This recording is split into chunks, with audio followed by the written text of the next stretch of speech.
किसी का कोई प्रश्न है? ये कहा गया, मुझे भी वैसे और जगह भी बताया जाता है, और भी बुजुर्ग बताते हैं कि आदमी के विचार उसके भोजन के ऊपर भी निर्भर करते हैं। और यहाँ पर भी बताया गया कि आदमी को सात्विक भोजन करना चाहिए। सात्विक भोजन में अब जैसे कहते हैं कि क्या नाम, सामिष भोजन नहीं होना चाहिए, आदमी का वेजिटेरियन होना चाहिए। वेजिटेरियन में मैं यहाँ पर देख रहा हूँ कि यहाँ पर प्याज और लहसुन बिल्कुल नहीं है। मैं अपने घर में भी देखता हूँ, मेरे घर में मेरी माता जी बहुत सात्विक विचारों वाली है, वो भी बिल्कुल प्याज लहसुन नहीं घर में घुसने देती थी। और भी मैं बहुत से लोगों को देखता हूँ जो कि अपने आप को सात्विक विचारों वाले हैं, असल में वो है सात्विक विचारों वाले, उनके घर में प्याज लहसुन वगैरह नहीं बनता। या जैसे बहुत से लोगों का ये विचार है कि हम अंडा मीट ना खाएं तो लोग क्या नाम, अंडा मीट या मछली ना खाएं। वैसे मैं नहीं खाता ये चीजें, अंडा मीट या मछली ना खाएं तो लोगों की क्या नाम भोजन पूरा नहीं होगा। आखिर दुनिया में चलना है तो क्या ये हम उन चीजों को रखें आज की संसारिक मतलब संसार की जरूरतों को देखते हुए हम अपना भोजन तय करें। दूसरी चीज, प्याज और लहसुन में देखता हूं कि बहुत से लोग नहीं खाते, यहाँ पे भी मैं देखता हूं नहीं बनता, जबकि ये दोनों की दोनों चीजें वैसे देखा जाए मतलब है कि इसको मेडिसिन की व्यू से देखा जाए तो बहुत अच्छी चीजें हैं दोनों की दोनों, और बॉडी के लिए बहुत अच्छी चीजें हैं। बॉडी को अपने मतलब कि साफ रखने के लिए, बॉडी का रक्त साफ रखने के लिए बहुत अच्छी चीजें हैं। इसके बारे में क्या आप हमारे सात्विक भोजन के बारे में आप जरा अपने विचार बताएंगे? अब जहां तक भोजन की बात है, सात्विक भोजन की बात, भोजन एक फैक्टर है। भोजन कोई अन्न का मन पर जो प्रभाव पड़ता है, ये और भी बहुत सारे फैक्टर्स हैं। जैसे संग है, मनुष्य जैसी सोबत पे रहता है, किसी ने कहा है सोबत है साले तुरा साले कुनत, सोबत है ताले तुरा ताले कुनत, the birds of a feather flock together. मनुष्य की जो सोबत है, खरबूजे को देख के खरबूजा रंग पकड़ता है, जैसे कहते हैं, जैसा संग वैसा रंग, जैसे अन्न वैसा मन, जैसे कहा हुआ है, वैसा संग जैसा संग वैसा रंग। तो कुसंग और सत्संग की बात जो कही गई है वो इसी को लेकर कही गई है। जैसे मैंने फूड की बात कही, इसी तरीके से किसी ने कहा है कि you tell me what friends he has and I will tell you what kind of man he is. उसके फ्रेंड्स का नाम मुझे पता, जिसको मैं भी जानता हूं, आप भी जानते हो। तो मनुष्य जिस किस्म की बातें सुनता रहता है, वो जो संग करता है उसका भी प्रभाव पड़ता है, वो भी एक फैक्टर है। फूड केवल एक फैक्टर नहीं है, ये भी एक फैक्टर है। तो फूड का प्रभाव पड़ता है। आप देखेंगे कई व्यक्ति ऐसे भी होंगे जो प्याज और लहसुन नहीं खाते होंगे और वो आपको शांत स्वभाव के महसूस मिलेंगे, और कोई व्यक्ति ऐसे भी होंगे यानी प्याज लहसुन नहीं खाते होंगे तो थोड़ा वो भी क्रोध करते होंगे। जो खाने वाले ना खाने वाले दोनों प्रकार के आपको मिलेंगे। लेकिन ये एक फैक्टर है जो कंट्रीब्यूटरी फैक्टर है। अगर कोई व्यक्ति प्याज और लहसुन को नहीं खाता लेकिन कुसंग करता है, सिनेमा की ऑब्सीन फिल्म देखता है या ऐसे गंदे नावल पढ़ता है, तो वो केवल एक भोजन से उसका वो ठीक नहीं हो जाएगा, बल्कि ये जो दूसरी खराब बातें वो करता है वो नेगेटिव असर अपना डालेंगे। ये सारे फैक्टर्स इकट्ठे चाहिए। उन्होंने जैसे कहा कि आजकल का जमाना है, कोई मछली खाता है, कोई अंडा खाता है, कोई मीट खाता है, और सब लोग अगर ये इस तरह से आहार करें तो ये संसार का, ये इस किस्म के एक प्रश्न नहीं है, इस किस्म के बहुत सारे प्रश्न है। देखिए मैं आपको बताऊं, कई इलाके ऐसे हैं जहां रेंडियर ही पाले जाते हैं। अगर मान लीजिए आप नॉर्थ पोल या साउथ पोल पर चले जाएं, वहां कोई गेहूं थोड़ी उगता है, वहां पर कोई इस तरह से कोई शाकाहारी भोजन थोड़ी मिलता है। वहां पर लोग रेंडियर पालते हैं, उसी के मीट को खाते हैं, उनकी अपना आहार का वो सिस्टम है। इस तरह से हजारों क्वेश्चंस हो सकते हैं, उस पर बुक्स लिखी हुई हैं। हमारे पास भी एक पुस्तक है, हम आपको दे सकते हैं। लोगों ने ये भी सारा अंदाजा लगाया है, कई कहते हैं कि जिस तरह से पॉपुलेशन बढ़ रही है, अगर लोग एनिमल डाइट ना लें तो ये सारा जो अनाज का सिलसिला है वो पूरा ही नहीं होगा। या जो कोई ये कहेंगे कि जो अंडा खाते हैं या मीट खाते हैं उसमें कोई विशेष प्रकार के पौष्टिक पदार्थ हैं, जैसे मान लीजिए उन्होंने कहा कि मेडिसिनल पॉइंट ऑफ व्यू से जो प्याज और लहसुन है उनके अपने बेनिफिट्स हैं या नहीं। It is a controversial question, it is not a simple question. We have written articles on that. If you are interested, we will give you. Then I have to go into the chemistry of onion and garlic. कि उस onion और garlic में क्या ऐसी चीज है जो मनुष्य को उत्तेजना देती है। वो जो एंटीसेप्टिक एलिमेंट्स हैं उसमें, मैं क्योंकि आपने कहा है तो इसलिए मैं थोड़ा और उसको विस्तार से लेता हूं, but I wanted to sum it up briefly. उसमें जो ऐसे एलिमेंट्स हैं जिसकी वजह से, जैसे मान लीजिए कोई इंसेक्टिसाइड हो, कोई एंटीसेप्टिक हो, जो मनुष्य को कुछ कीटाणुओं के आक्रमण से बचाए, उसको ऐसा तत्व दे। आमतौर से प्याज और लहसुन में ये माना जाता है। उसके ब्लड कोलेस्ट्रॉल के लिए भी उसको बेनिफिशियल बताते हैं। लोग जो एडवर्टाइजमेंट करते हैं उसके लोगों ने क्रिस्टल्स बना रखे हैं उसके जूस निकाल कर, और वो डब्बों में बंद करके बेचते हैं, और उसके वो ये बेनिफिट्स बताते हैं। वही चीजें हार्मफुल हैं। जैसे आप देखिए मीट है, मीट के बारे में आपको कई लोग बताएंगे कि ये रेडी प्रोटीन है, ये प्रोटीन अगर हमें मिल जाए तो हमारे लिए पौष्टिक पदार्थ है।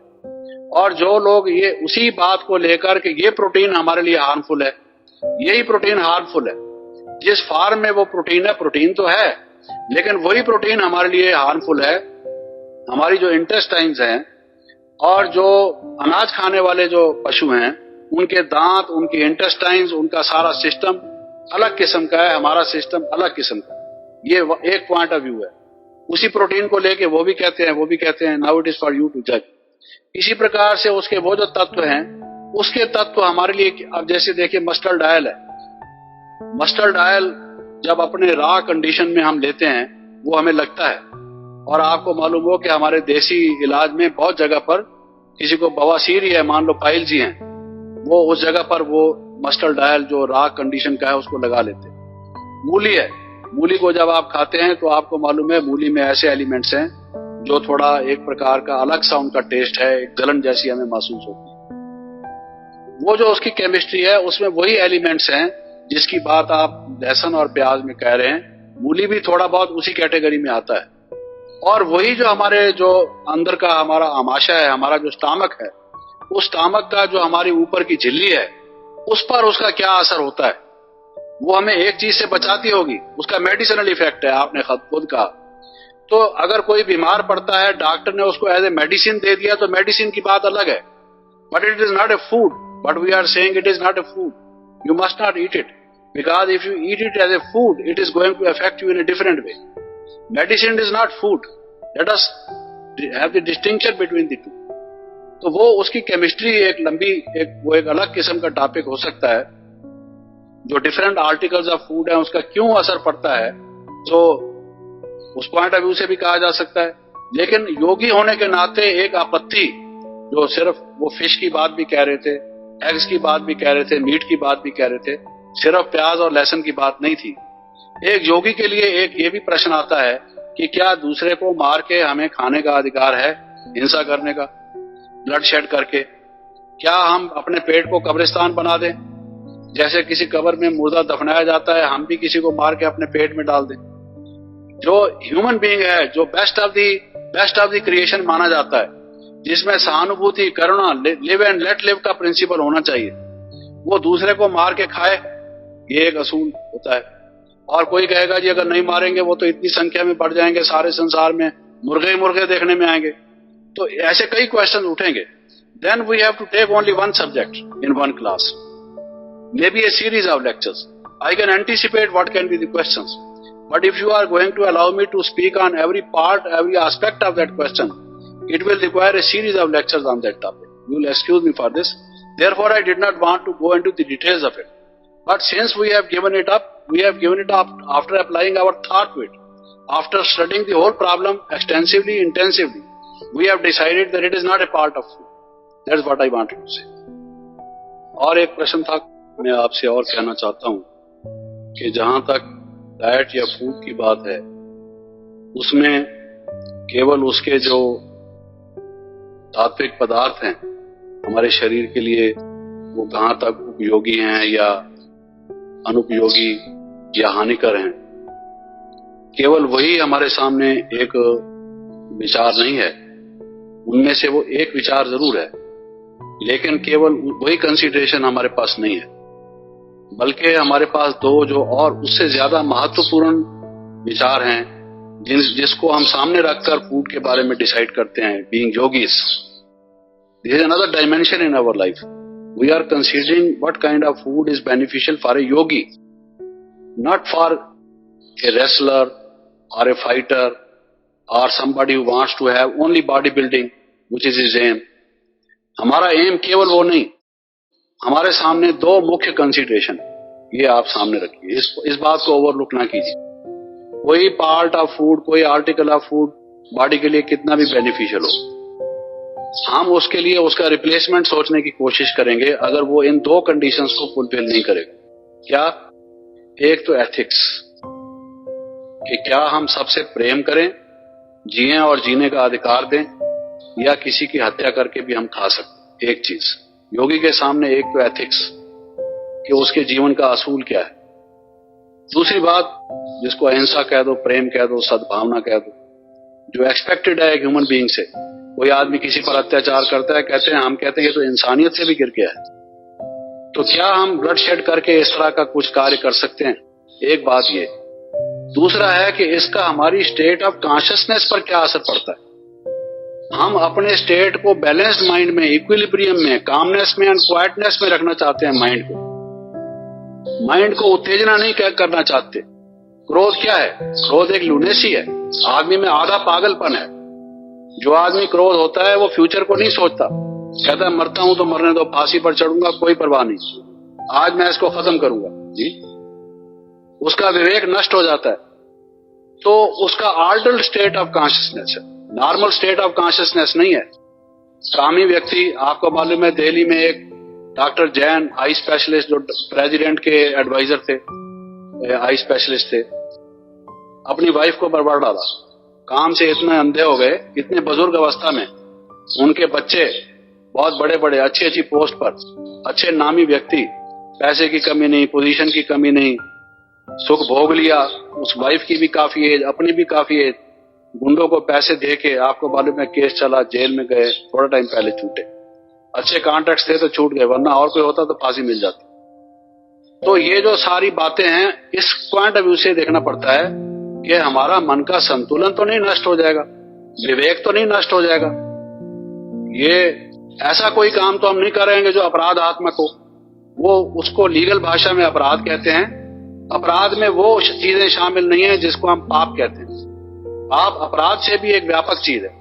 अपराध तो जो वो कॉग्नाइजेबल ऑफेंस है वो अपराध है, जिसके गवर्नमेंट देख सकती है, उसको कुछ एक्शन ले सकती है। अब थोड़ा बहुत क्रोध तो जज भी अपने बेटे को थप्पड़ लगाता होगा। अगर उस तरह के क्रोध का एक्शन होने लगे तो सुप्रीम कोर्ट का जस्टिस भी अंदर किया पड़ा हो। तो इसलिए वो क्रोध छोड़ दिया उन्होंने, चल तेरे को 3 थप्पड़ मारना माफ है, मिसाल के तौर पर। लेकिन अगर तू कोई शार्प एज वेपन लेके किसी को मारता है तो वो कॉग्नाइजेबल ऑफेंस है। Legally that man is answerable for his action. तो वो अपराध है। लेकिन ये जो पाप है वो उससे भी एक महान बनने की एक चेष्टा है। उसके लिए हमारे मन का संतुलन, एक शांत अवस्था, आनंदमय अवस्था, प्रेममय अवस्था, इंसानियत की अवस्था, मनुष्य देवत्व की ओर हमारा विकास हो। तो जिस खाने से हमारे ये 2 कंडीशंस फुलफिल नहीं होते, वो हम योगी बनने से वंचित होते हैं, जीवन के उत्कर्ष से, उसलिए हम उसको रिजेक्ट कर देते हैं। हमारे सामने मेन ये 2 कंसीडरेशन। देखिए, एक जिसको दार्शनिक दृष्टिकोण से, एक फिलॉसफिकल या रैशनल पॉइंट ऑफ व्यू से, जिसको इनबिल्ट मैकेनिज्म कहा जाए, जिसको अंदर अव्यक्त कहा जाए। जैसे देखिए, आप बीज को किसी खेत में बोते हैं, अब कोई कहेगा कि आम की गुठली को हमने बोया, आम की गुठली ने आम के पेड़ का रूप ले लिया। अब आम का पेड़ का रूप ले लिया तो क्या आम की गुठली ने स्वेच्छा से आम का पेड़ का रूप लिया या भगवान ने उसको पेड़ का रूप दे दिया? If I just want to translate it into concrete terms, I am giving you an example. तो उसका उत्तर क्या होगा? एक जो बॉटनिस्ट है, जो एग्रीकल्चरिस्ट है, उससे हम पूछें तो वो क्या व्याख्या उसकी देगा? वो कहेगा कि जो आम का जेनेटिक सिस्टम था, आम की जो इनबिल्ट पोटेंशियलिटीज थी, आम में जो इनहेरेंट एबिलिटीज थी, उसने एनवायरनमेंट से अपने प्रकार के तत्व लेकर आम के पेड़ के रूप में वो बढ़ा। अगर उसमें आप मिर्च बो देते तो उसी पृथ्वी में, उसी वायु से, उसी जल से वो मिर्च का सा पौधा बनता और उसका टेस्ट वैसा ही होता। और जहां आपने आम बो दिया तो आम की गुठली में जो संभावनाएं थी, जो उसके शक्तियां जो उसमें निहित थी, वो अव्यक्त रूप में थी, वो उन्होंने इस किस्म का रूप लिया। तो ऐसे ही जो आत्मा जहां से जब शरीर छोड़ के जाती है, अपने साथ संस्कार लेके जाती है। वो उसकी पोटेंशियलिटीज होती हैं, नेगेटिव और पॉजिटिव दोनों मिलाकर। तो जैसे मैंने उसकी मिसाल आपको दी, वैसा ही वो वहीं लेके चला जाता है। आप एक बच्चे को छोड़ दे खेलने के लिए, 20 बच्चे हों खेलने के लिए, वो उन ऐसे बच्चे से जाके खेलना पसंद करेगा जो उसके संस्कारों से मिलता जुलता है। दूसरे के संस्कार से उन 20 बच्चों में से सिलेक्ट उसी को करेगा। तो इसी तरीके से आत्मा जो है वो दूसरा जन्म लेती है। ओम शांति।